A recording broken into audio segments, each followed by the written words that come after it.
Diógenes, la galactía, ¿estará alguien averiguado sobre eso? Sí. El Neumoniae, tenemos el Vidas, los negativos.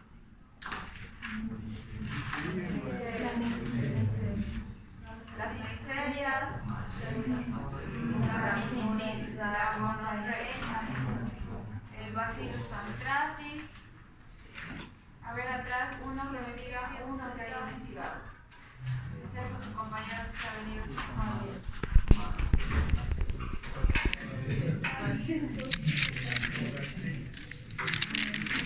Rafael, ¿dónde estás? Rafael, ¿has averiguado sobre algún coco gram negativo? Positivo. ¿De cuáles? ¿Cocos? Sí, cocos gram negativos. Neisseria. Neisseria. Moraceras. Las moraceras también, ¿no? Los bacilos gram positivos. Ahí están los Bacillus anthracis, el Clostridium pestani, el Clostridium y el Merides, ¿no? Bacillus cereus. ¿Cuál? Cereus. Ya. ¿Quién ha dicho primero? ¿Quién ha respondido? ¿Cómo te llamas?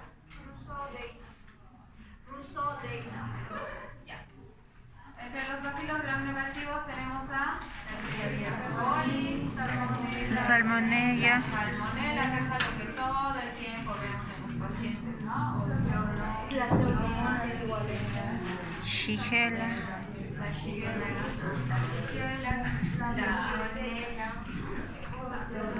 Helicobacter pylori. ¿Hay alguno en que hayan visto más cantidad de gérmenes entre los 4 que les he indicado?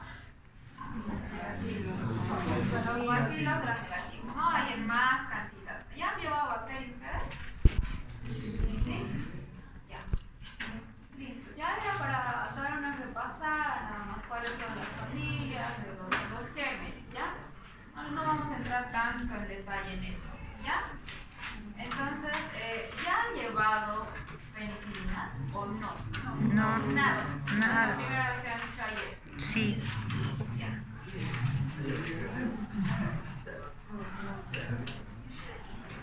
Este tema es sumamente importante porque realmente tenemos que tener mucho cuidado cuando usamos este tipo de antibióticos, ¿no? Entonces, lo primero que vamos a... Bueno, después de lo que hemos terminado ayer, ¿no? Que ha sido la farmacocinética de las penicilinas beta-lactámicas. Que también tenemos que fijarnos en estos pacientes para poderles administrar este fármaco. Hay pacientes que son alérgicos, entonces siempre no hay paciente al que no le hagamos una prueba para ver de sensibilidad, para ver si el paciente puede o no recibir este fármaco. ¿Me pueden dar la puerta? ¿Me escuchan? ¿Atrás? Ya. Entonces, tenemos dos técnicas que la mayoría lo conoce. No sé si alguna vez han escuchado, si no, hoy lo vamos a conocer. ¿Ya? ¿Cuáles pueden ser las complicaciones cuando no hacemos este tipo de pruebas a los pacientes? Shock anafiláctico de manera general. De manera, por ejemplo, se puede dar también, podemos presentar erupciones cutáneas en algunos pacientes, como se ven las imágenes, ¿no? Entonces, ¿cuál es la primera técnica que se podrá hacer? ¿Alguien nos puede decir? Tenemos dos pruebas que podemos realizar, pero hay una que se realiza con más frecuencia porque es menos molesto para el paciente. El uso de las gotas conjuntivales, ¿no? En un ojo le ponemos una gotita y en el otro ojo puede pasar. La llave no tiene. No. Le entregué a un compañero que no sé qué. Entonces, la primera prueba, la que más comúnmente se realiza es la de una gotita de penicilina en un ojo y en el otro de solución fisiológica.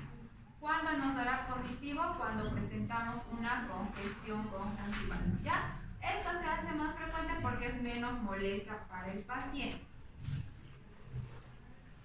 La otra, la inyección intradérmica, que la indicación como tal es de 0,1 ml de solución de penicilina. ¿Cuándo será positivo? Cuando hay la presencia de una ampolla de 10 a 15 milímetros. ¿Ya? Ese es un resultado de que la prueba o que el paciente es alérgico a las penicilinas. Entonces ahí ya tenemos que empezar a tener mucho cuidado con este tipo de pacientes, ¿no? Porque, como habíamos mencionado, podemos llevar a que el paciente presente un shock anafiláctico. ¿En cuánto tiempo se podrá presentar este shock? O sea, pasa de que llega un paciente, le tenemos que poner antibiótico. ¿Cuánto tiempo tendrá que pasar? Se nos olvida. Ojalá nunca les pase o nunca nos pase. Entonces se nos olvida hacerle la prueba. Le ponemos la penicilina. ¿En cuánto tiempo se podrá presentar este shock anafiláctico? De los 2 a los 30 minutos. Ya ese es el tiempo en el que se podría presentar esta complicación. De los 2 a los 30 minutos.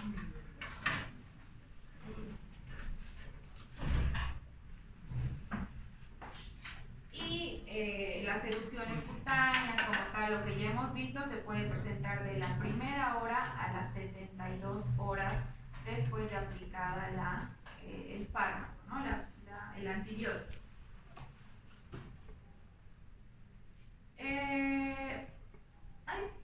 Las penicilinas vienen con algunos se han colocado, me imagino que sí. ¿Hay alguno que es alérgico a la penicilina aquí?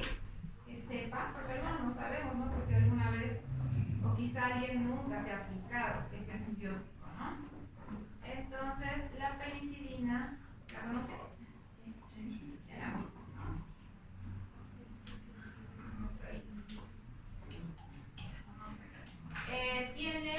En algunos casos la penicilina viene acompañada de una solución de lidocaína, ¿ya? ¿Esto para qué? ¿Para qué será la lidocaína? ¿En qué nos va a ayudar? Es un anestésico en el espesor y en la molestia del paciente, ¿ya? Entonces es normal, ¿no? Viene con una solución de lidocaína, pero ¿cuándo será peligroso? ¿Qué es lo que no debemos hacer con esas penicilinas? No debemos aplicar de manera intradérmica, ¿ya? Jamás. ¿Por qué? ¿Cuáles pueden ser las complicaciones? Puede causar confusión a los pacientes. Podemos llegar a hacer o a que el paciente tenga convulsiones. Entonces, de manera intradérmica no se aplica la penicilina, ¿ya? ¿Cómo se aplicará? Intramuscular, ¿ya? La penicilina siempre va a ser indicada de manera intramuscular. Ahora, dentro de los antibióticos, tenemos en presentaciones intramusculares y orales, ¿no? Entonces, ¿el antibiótico causará diarrea a los pacientes alguna vez? Sí.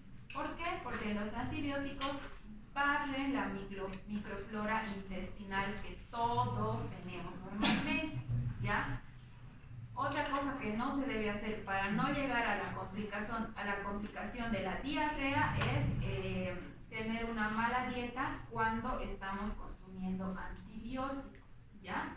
Entonces, hay pacientes que sí presentan diarrea porque deben tener la microflora no tan normal como la solemos tener. Entonces sí presenta diarrea, pero no es para preocuparse. Una vez terminado el tratamiento, el paciente vuelve a la normalidad. Hay casos excepcionales donde sí el paciente puede llegar a tener una colitis pseudomembranosa, ¿ya? Entonces hay palabras que probablemente ustedes todavía no entiendan. ¿Ya tienen algún diccionario de médico? ¿Todos? ¿Sí? ¿No? ¿Sí o no? Ya. Hay algunas palabras que al final de su cuaderno vamos a hacer con un vocabulario, ¿ya? Cuando se me ocurra a mí, yo voy a realizar ese vocabulario y igual se van a ir ganando sus puntos. Ya todo eso para que aprendamos y podamos ya hablar en términos médicos y no estar explicando cada palabra, ¿ya? Y para que todos nos entendamos, hablemos el mismo idioma. Entonces hay casos excepcionales donde donde sí se puede presentar una colitis pseudomembranosa. Ahora, el riesgo fetal. ¿Habrá riesgo en las pacientes embarazadas? ¿Habrá antibióticos para las pacientes embarazadas? Sí lo hay, pero siempre tiene que ser supervisada por el especialista, por un ginecólogo. Ya como médicos generales, nosotros no podemos medicarle antibióticos a una mujer que se encuentra en estado de gestación. ¿Ya? Entonces, hay un riesgo fetal, pero sí pueden usar antibióticos. No es que las embarazadas están contraindicadas en embarazadas. ¿Ya? Otro tipo de reacciones adversas principalmente se da en personas alcohólicas. ¿Por qué? Porque los alcohólicos pues están, ¿no?, todo el tiempo en estado etílico, qué sé yo, y igual el estómago probablemente está cursando con gastritis, esté cursando con ulceraciones, entonces sí puede provocar en este tipo de pacientes alcohólicos. Le damos un antibiótico vía oral, puede provocar una hemorragia intensa, ¿ya? Entonces igual tenemos que tener mucho cuidado con los pacientes alcohólicos, con las mujeres embarazadas, con las personas de edad adulta que se encuentran en desnutrición. Igual tenemos que tener mucho cuidado con este tipo de pacientes. ¿Cuál será cuándo será mejor que se tome los antibióticos de manera oral? ¿Alguien sabe? ¿Cómo nos indican cuando vamos a una consulta? Nos dicen después de las comidas, no en estómago vacío, ¿no ven? Pero lo más recomendable es consumir el antibiótico media hora antes de las comidas o 2 horas después de haber consumido al almuerzo, por ejemplo, para que tenga una mejor absorción. Además, estos antibióticos no tienen que ir acompañados de comidas copiosas. No voy a comer yo hoy carne de cerdo y luego mi antibiótico, ¿no? O sea, va a haber una mala absorción del antibiótico. Entonces, igual tenemos que tener mucho cuidado al momento de consumir alimentos copiosos. Digo, 30 minutos antes de comer. 30 minutos antes y 2 horas o 2 horas después de las comidas. ¿Ya? Entonces, igual, acompañando siempre de una buena dieta, ¿no? A veces como médicos a nosotros se nos olvida aconsejar esto a los pacientes, ¿no? Consumo de agua. ¿Qué podemos hacer también? Esto ya les digo, ya no está escrito en los libros, ¿no? Se van a dar cuenta cuando empezamos a trabajar no es como los libros totalmente, entonces es totalmente diferente, ¿no? Ver a un paciente ya ahí en consulta. Generalmente lo que yo hago cuando estoy tratando a un paciente con antibióticos es aconsejarle qué es lo que más se puede comprar el paciente, porque si le decimos vaya y cómprese, no sé, un polvito, colágeno o algo complicado, él no se va a comprar, ¿no? Lo que yo les aconsejo siempre es yogur, ya que esos días por lo menos consuma yogur para que por lo menos tenga un probiótico natural que pueda proteger el estómago, ¿no? Los ácidos normales que tenemos. Entonces, eso se puede hacer, aconsejarle al paciente, ¿no? Bueno, coma comidas grasosas, cuídese tomando bastante agua, esas cosas. Ya esas cosas sí podemos hacer nosotros. Ahora, la excreción de los antibióticos se basa mucho en la vida media del medicamento. Y en el examen cuando les pregunté sobre vida media, ¿estaba en este curso? ¿Saben lo que es la vida media? ¿Alguien me puede responder qué es la vida media de un medicamento en general? No solamente de un antibiótico. ¿A qué nos referimos cuando hablamos de vida media o semivida? Para que nunca se olvide. Sin miedo, si nos equivocamos aquí lo vamos a solucionar. ¿Qué es la vida media?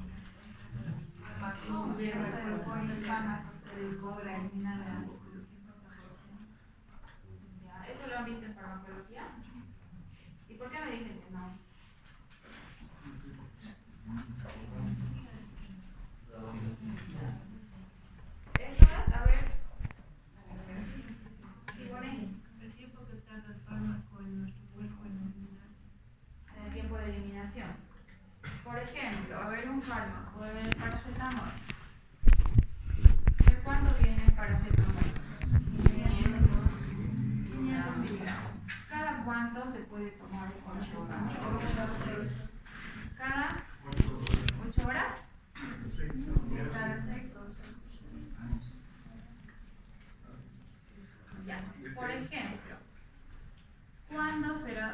vida media de este medicamento?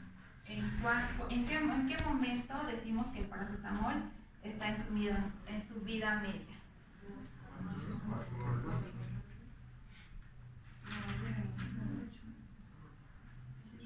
Cuando ha pasado 4 horas.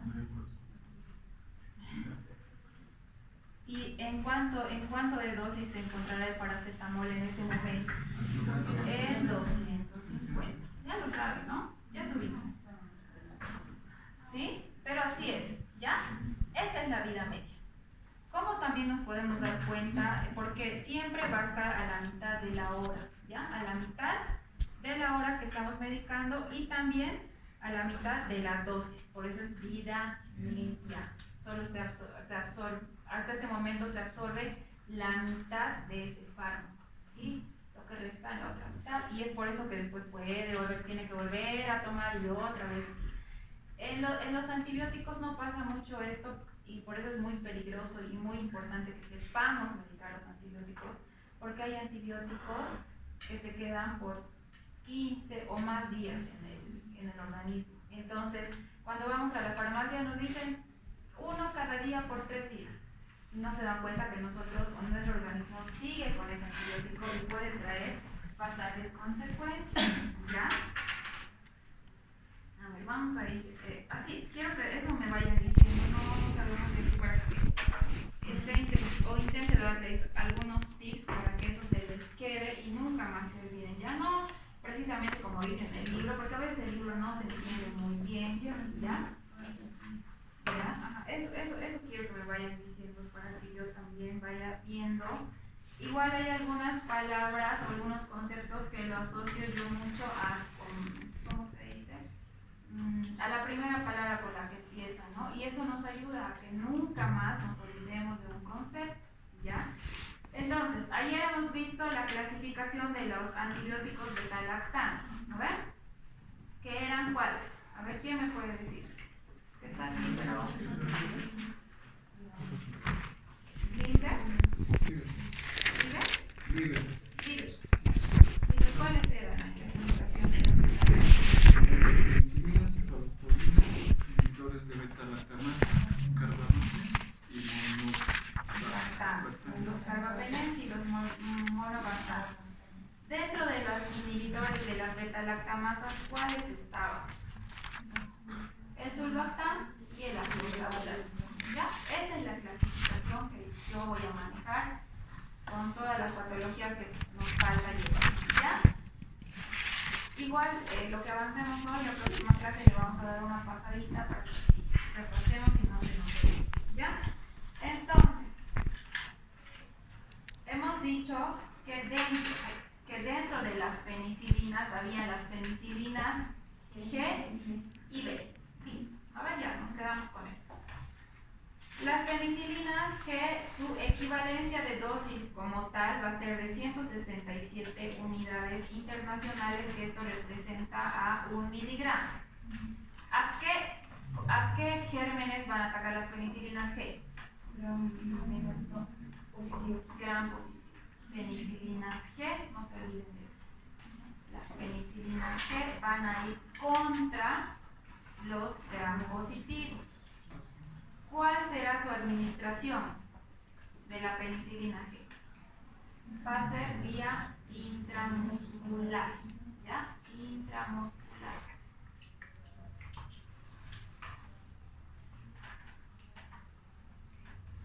Y su secreción pues va a ser en un 90%, su secreción va a ser tubular renal, y en un 10% la secreción va a ser por filtración glomerular.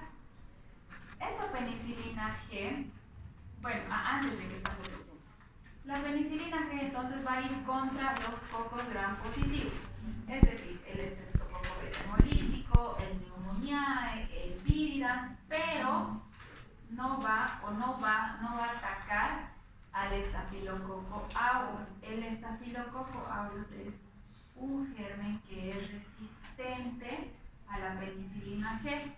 Entonces, ¿qué haremos con ese germen? Ya vamos a buscar otro antibiótico para ir contra este germen, que la penicilina G no nos va a ayudar, ¿ya? Entonces, dato importante que puedo preguntar en el examen, el único, bueno, uno de los más importantes gérmenes que es resistente a la penicilina G es el Staphylococcus aureus, ¿ya? Ahora, dentro de las penicilinas G tenemos a la penicilina G sódica, a la penicilina G potásica y la última que ya no se utiliza, ya no se utiliza mucho en nuestro medio porque ha provocado muchas alergias a los pacientes. Ya que estoy hablando de la penicilina de liberación prolongada, benzatínica y procal. Ya está marcado ahí para decir, no, esa ya no se utiliza porque produce mucha alergia a los pacientes. Estas dos penicilinas, como ya habíamos mencionado arriba, va a ir a atacar también a los bacilos gram positivos. Entonces, estamos hablando que atacan las penicilinas G a los cocos gram positivos, a los bacilos gram positivos, y este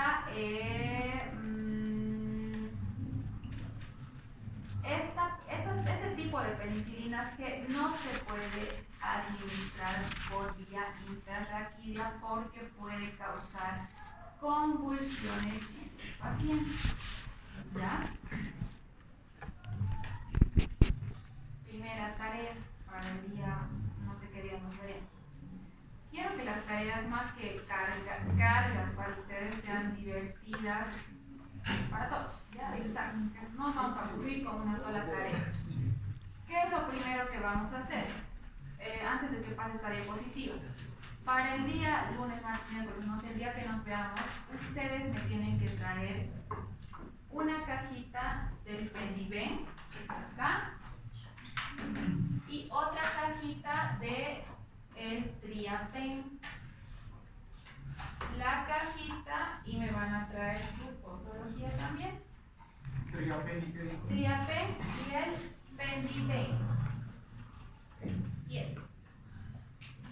Al final les voy a decir más o menos, ahora lo podemos hacer por votación, vamos a ver si vamos en farmacia, algo que no sea para que tengan que cargar todos los días también, ¿ya? Con su posología, cajita y posología, sí. Eso quiero ver. De los dos fármacos. No quiero que compren el fármaco, ya pueden hacerse regalar, pueden imprimir, eso ya. Vean, yo tampoco quiero que compren, ¿ya? Y hemos hablado de las penicilinas G, que son que se aplican por vía intramuscular. A Lina de la clase voy a preguntar para ver si no para molestarlos, para ver si queda claro todo lo que les estoy hablando. Quiero saber si me están entendiendo, ¿ya? Pasamos a la penicilina B. La penicilina B tiene un espectro, vamos a hablar específicamente de la fenoximetilpenicilina. Como se ve en la imagen, será por vía intramuscular, por vía oral, ¿ya? Entonces, para que no nos confundamos, la G intramuscular, la B oral. Su espectro bacteriano va a ser idéntico a la penicilina G, es decir, ¿a qué me estoy refiriendo con esto? Que también va a ir a atacar contra los cocos gram positivos, bacilos gram positivos. A eso me refiero. La administración va a ser por vía oral porque es más estable en el medio ácido gástrico. Ya, por eso es que lo usamos como vía oral. ¿Cuándo está indicado este antibiótico? En infecciones no graves por Streptococcus beta hemolítico. ¿Ya?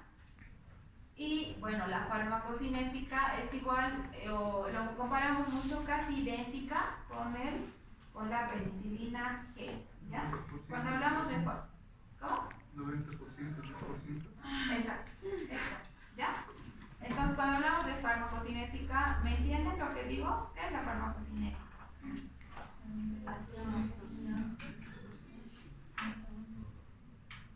Exacto. ¿Cuál es su nombre? Hemos dicho que había un estafilococo que era resistente ¿a qué?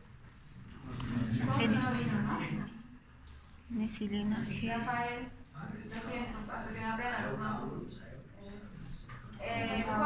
¿Cuál germen es resistente a la penicilina G? ¿Estreptococo?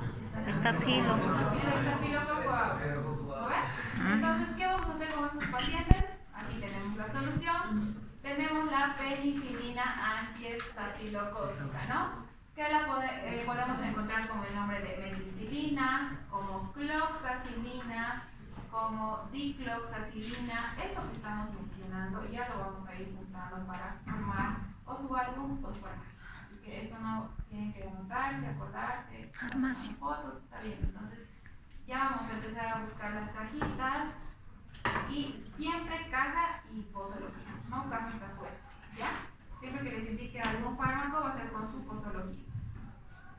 Entonces, el espectro o a quiénes va a ir a atacar o contra quiénes va a ser indicado, va a ser contra el estafilococo aureus, ¿no? Su espectro va a ser igual al de la penicilina G, pero va a ser plenamente o principalmente indicado para el estafilococo aureus. No es que no sirva para los otros gérmenes.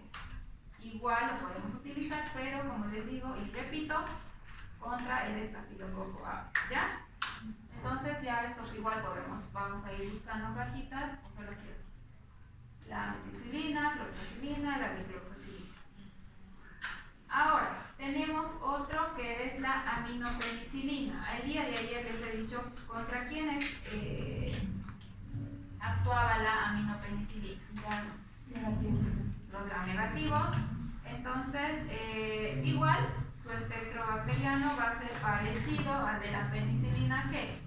¿Ya? ¿Contra quiénes actuará? Contra el enterococo, el Haemophilus influenza, las enterobacterias como por ejemplo el Escherichia coli, la salmonella y la shigella. Entonces ya sabemos qué medicamento podemos usar o qué fármaco podemos usar contra la salmonella, ¿no? Ya.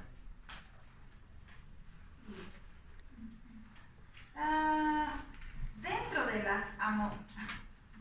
las aminopenicilinas tenemos dos que anteriormente sí se usaban con mucha frecuencia. Ahora ya no tanto porque la gente, como les mencionaba ayer, ha abusado de estos antibióticos mucho más en temporada de COVID.